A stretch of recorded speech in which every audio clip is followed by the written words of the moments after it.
అంటే కాస్ట్ అపోర్షన్మెంట్ కూడా వాళ్ళ సమయంలో కాలే, బీసీ రేషియో కూడా వాళ్ళ సమయంలో కాలే.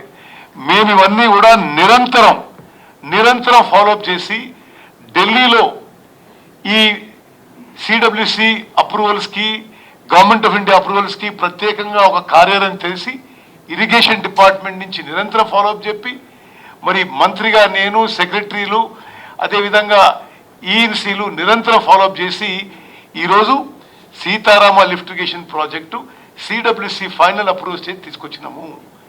మా కృషి వల్ల ఎస్ఆర్ఎల్ఐపికి 60 టీఎంసీలు ఇంకొక 10-15 రోజుల్లో కేటాయింపు చేసి అప్రూవల్ రానున్నది. ఇది పైన చెప్పిన క్లియరెన్సెస్ అన్ని అయిన తర్వాత ఆ తర్వాతనే సెంట్రల్ వాటర్ కమిషన్ ఈ అప్రూవ్డ్ డిపిఆర్ని గోదావరి రివర్ మేనేజ్మెంట్ బోర్డుకి పంపించడం జరిగింది. గోదావరి రివర్ మేనేజ్మెంట్ బోర్డు ఈ రోజు 13th August 2024 ఇది అప్రూవ్ చేయడానికి వాళ్ళ మీటింగ్ ఉండింది. అది కొన్ని కారణాల వల్ల వచ్చే వారానికి పోస్ట్పోన్ అయింది. జిఆర్ఎంబి అప్రూవల్ అయిన తర్వాత అది ఫైనల్గా టెక్నికల్ అడ్వైజరీ కమిటీకి పోయి ఫైనల్ సిడబ్ల్యూసి అప్రూవల్ వస్తుంది.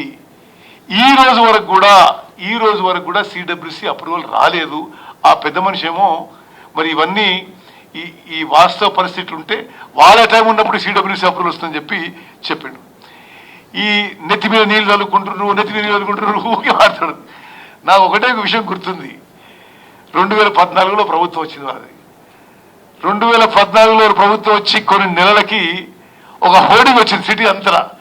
మరి కావాలని హరీష్ రావు గారు కేటీఆర్ని ఇరికేయడానికి వచ్చి పిండాయి అర్థమవుతుంది. కానీ ఆ ఎల్లంపల్లి నుంచి హైదరాబాద్కి మంచినీళ్ళు డ్రింకింగ్ వాటర్ ప్రాజెక్టు అప్పుడు మొత్తం నిర్మాణం అయింది కాంగ్రెస్ ప్రభుత్వంలోనే.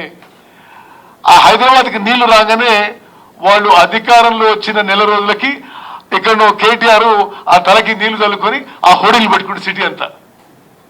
మరి కేటీఆర్ ఇట్లా చేసిండని జనానికి గుర్తు చేయడానికి చెప్పిండు హరీష్ రావు, మరొకట నాకు అర్థం కావడం లేదు. కానీ అది వాళ్ళ అలవాటు, మేము అట్లా చేయము.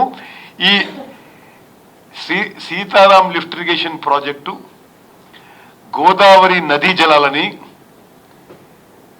అన్ని జిల్లాల్లో ఎక్కువ పారేది ఉమ్మడి ఖమ్మం జిల్లాలో.